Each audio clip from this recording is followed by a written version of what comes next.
Yeah, I'm talking to you. I'm talking to you right there. Alright. Third device, third video. Or third video, third device. Now, I just had it pulled up. I just lost it. I'm recording on the tablet that I was reading off of and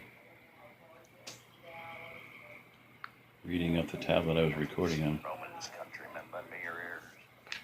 We've got back. What a horrible thing to wake up to, huh? Okay, so we interrupt this program. There we go. This is what and I don't have a pause thing. Okay, so hey, at least it didn't take me back to the beginning. Apprehension part 2. All right, there we go. La-dee-da. Fiddle-dee-dee, Melly.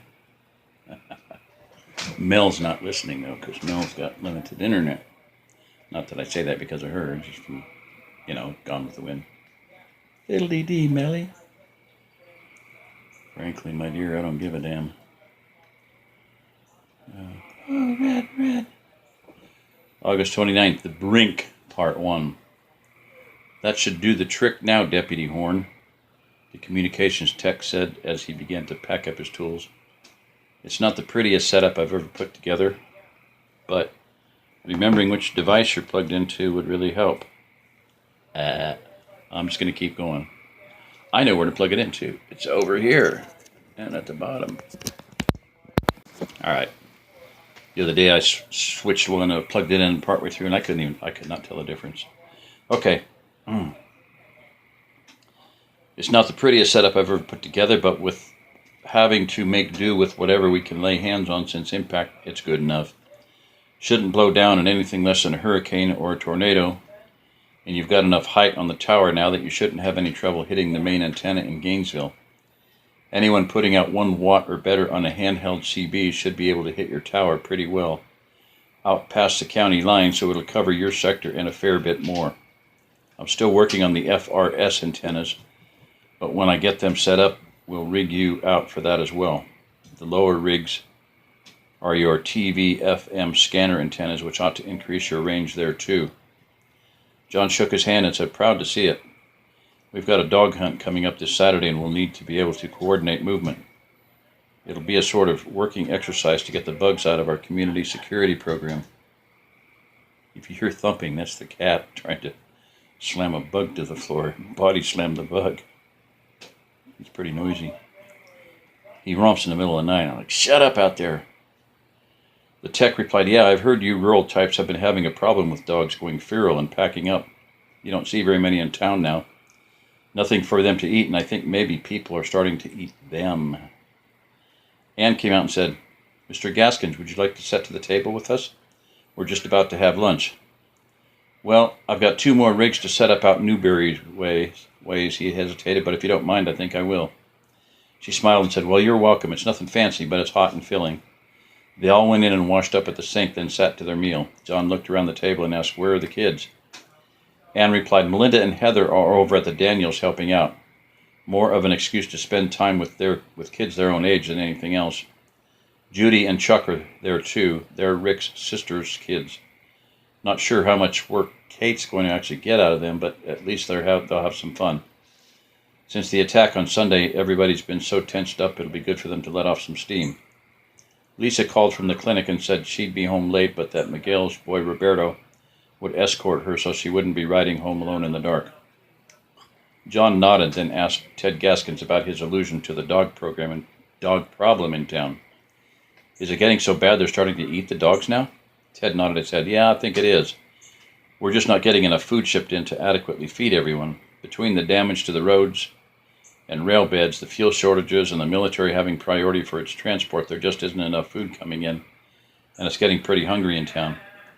You country types don't realize how good you have it. Out here, your worst problem is dogs, and you're not hungry. In town, you can get killed for what used to be $5 worth of food a month ago. We're finding a body a day, mostly in the camps, but sometimes around town, too. Captain Swift's troops have suppressed 3 riots in the last 10 days between the 3 largest camps. Been pretty rough about it too, if you ask me, but he's short on troops. It's about all he can do. He's trying to get authority to streamline the justice system, at least in the camps. So far, that's been resisted by the local civil authorities. Another couple riots, or a serious increase in the murder and violence rate, and the sheriff and police may be outvoted. Word around the department is the governor is waffling and may go over to the recovery command position, which is to temporarily suspend civil law and put area administration on a more military footing. Gives me the sweats to think about Captain Swift getting control of the county. Everyone heard about the way you faced him down. Man, you sure had balls. Remembering Ann was at the table, he said, "Pardon me, ma'am, but it hasn't improved his disposition any since. I can tell you that." The conversation faded for a time while everyone attended to the matter of their plates. Presently Ann asked, "Have you heard anything about the war that's not on the radio? Have the Chinese said anything yet?" Ted shook his head. "No, still no word. Nothing solid but a blue million rumors and theories flying around. Going on 4 days since we nuked their navy, but not one word. The sheriff thinks there may be an internal power struggle going on. Talk on the shortwave is all over the map. Some say they're preparing to invade the United States, like they could pull that off if they couldn't even invade Taiwan. Others say they're going to hit us with some biological superweapon, which gives me the cold sweats, I can tell you. But nothing has happened so far along those lines. Me, I think we've spooked them. They tried to cross us and we gave them a strong shot to the jaw and knocked them on their butt. They're too scared to get up and take another swing at us." Ted took another bite of his lunch and the others waited for him to continue. "My boy is a university student. He's moved back in with us since the campus is awash with evacuees.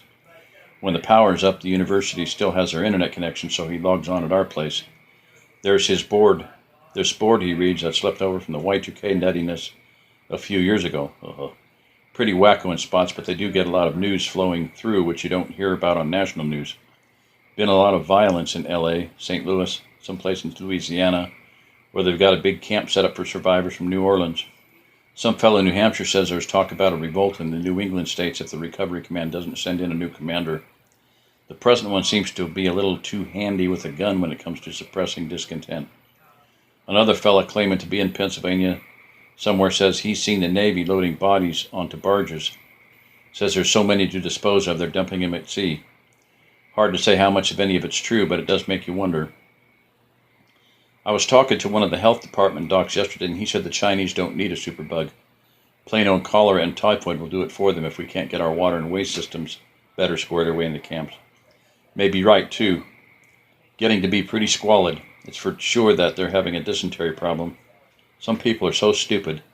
Some of them won't do a damn thing to help themselves but sit on their butts and demand the government save them. Others go feral at the drop of a hat and turn into predators.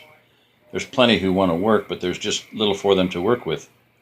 If it weren't for the job that keeps me in town, I'd be trying to find a place out here in the country too, like everyone else that has any sense does."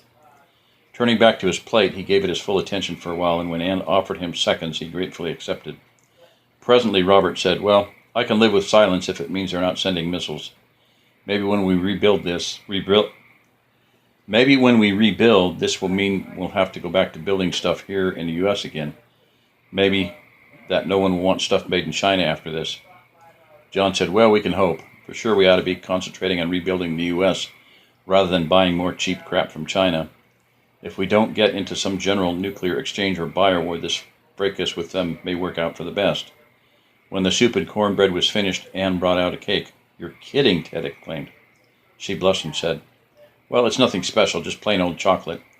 The midday meal tends to be our big meal of the day since everyone does so much physical labor now, and I like to make dessert when I can. Supper is usually leftover or eggs.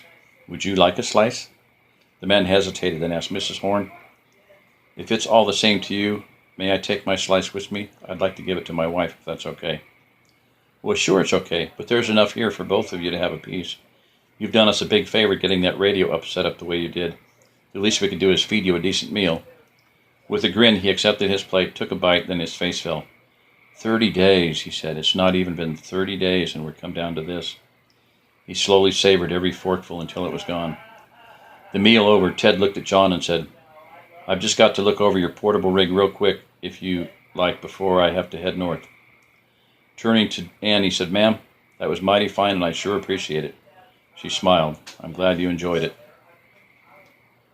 This is Jerry Diamond. If you're listening to this, you are the remnant.